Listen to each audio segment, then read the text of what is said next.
Hi friends, welcome to TFC media planet leaf. ఈ భూమండలం మొత్తం వింతలు విశేషాలతో నిండి ఉందంటే అతిశయోక్తి కాదు. ఈ ఆధునిక యుగంలో సైన్స్ ఎంతో పెరిగిందనే చెప్పాలి.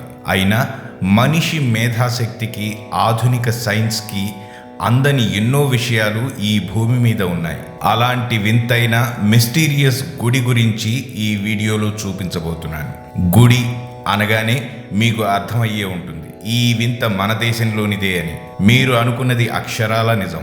అయితే ఆ గుడిలోని వింతేమిటి, ఆ గుడి ఎక్కడుంది, అసలు ఆ గుడిలో ఏం జరుగుతుంది అనే విషయాలు తెలుసుకోవాలంటే మనం ఒకసారి రాజస్థాన్ రాష్ట్రం వెళ్లాల్సిందే. అది రాజస్థాన్లోని బార్మర్ జిల్లా. ఈ జిల్లా క్యాపిటల్ నుంచి 35 కిలోమీటర్ల దూరంలో హత్మా అనే గ్రామం ఉంది. ఈ గ్రామానికి కొద్ది దూరంలో థార్ ఎడారి మధ్యలో ఉన్న కిరాడు అనే ఆలయంలోనే దాగి ఉంది ఒక వింత. ఈ ఆలయంలో సూర్యాస్తమయం అయిన తరువాత అక్కడ ఎవరైనా ఉంటే వారు తెల్లవారేసరికి శిలలుగా మారిపోతారట.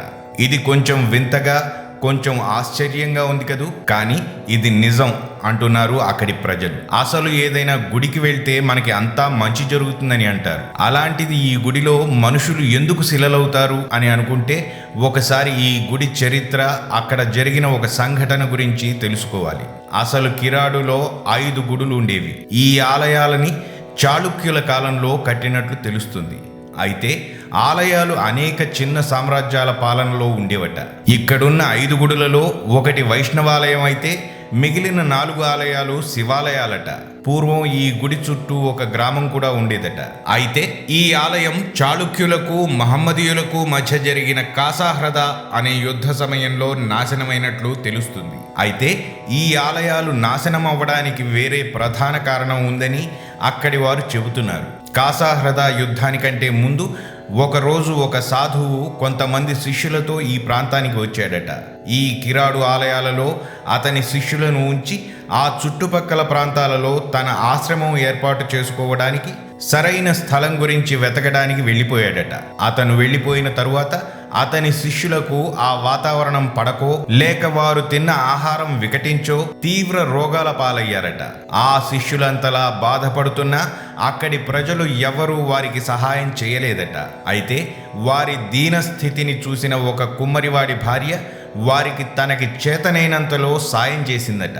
అయినా వారు ఇంకా అనారోగ్యంతో బాధపడుతున్న సమయంలో అక్కడికి తిరిగి వచ్చిన ఆ ఋషి అతని శిష్యులు పడే బాధను చూసి వారికి అక్కడ ప్రజలు ఎవరూ సహాయం చేయలేదని తెలుసుకుని కోపంతో పాషాణ హృదయంతో ఉన్న మీరందరూ పాషాణాలుగా మారిపోతారు అని శపించాడట.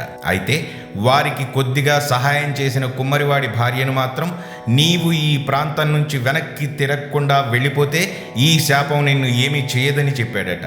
ఆమె కూడా తన ప్రాణాలని కాపాడుకోవడానికి అక్కడ నుంచి వెళ్ళిపోతూ ఆ ఊరి పొలిమేరల దగ్గరికి వెళ్ళేసరికి అసలు తన గ్రామానికి ఏం జరిగిందో అని తెలుసుకోవడానికి వెనక్కి తిరిగి చూసిందట. అలా తిరిగిన వెంటనే ఆమె కూడా శిలగా మారిపోయిందట. ఇప్పటికీ ఆవిడ శిల ఆ గ్రామ సమీపంలో కనిపిస్తుందట. ఈ శాపం కారణం చేత ఆ చుట్టుప్రక్కల గ్రామాల ప్రజలు ఎవరూ కూడా ఈ గ్రామానికి గాని ఈ ఆలయాలకి గాని వెళ్ళక కాలక్రమేణా ఆ ఆలయాలన్నీ నాశనమై కేవలం ఒక్క గుడి మాత్రమే మిగిలింది. అయితే ఈ ఋషి పెట్టిన శాపం కూడా కాలక్రమేణా ఆ గుడి దాకా ఉండి ఆ గుడిలో ఎవరైనా రాత్రుళ్ళు ఉంటే వారు శిలలుగా మారిపోతారని అక్కడి వారి ప్రగాఢ నమ్మకం. స్థానికంగా వినిపిస్తున్న ఈ కథలు విన్న కొంతమంది విద్యార్థులు ఈ ఆధునిక కాలంలో కూడా ఇలాంటి మూఢనమ్మకాలు ఏంటి, అసలు అక్కడ ఉన్న రహస్యం ఏంటో కనుక్కుందామని ఆ ప్రాంతానికి కొంతమంది స్థానికులను తీసుకుని వెళ్లి అక్కడి విశేషాలు, ఆ ప్రాంతం గురించి తెలుసుకున్నారట. అయితే సాయంత్రం అయ్యేటప్పటికి వారితో పాటు వచ్చిన స్థానికులు ఎంత చెప్పినా, ఎంత డబ్బు ఇస్తామని మభ్యపెట్టినా వారెవరూ విద్యార్థుల మాట వినకుండా ఆ విద్యార్థులను అక్కడే వదిలేసి వెళ్ళిపోయారట. కానీ ఆ విద్యార్థులు మాత్రం అసలు ఇక్కడ ఏం జరుగుతుందని తెలుసుకోవడానికి ధైర్యంగా అక్కడే ఉండిపోయారట. అయితే రాత్రి అయ్యే కొద్దీ వారిలో ధైర్యం సన్నగిల్లుతూ వచ్చి అక్కడి వాతావరణంలో ఏదో తెలియని విషయం జరుగుతుందని గమనించి ఇకపై అక్కడ ఉంటే తమకి నిజంగానే ఏదో ఒక ప్రమాదం సంభవిస్తుందని భయపడి అక్కడి నుంచి పారిపోయారట.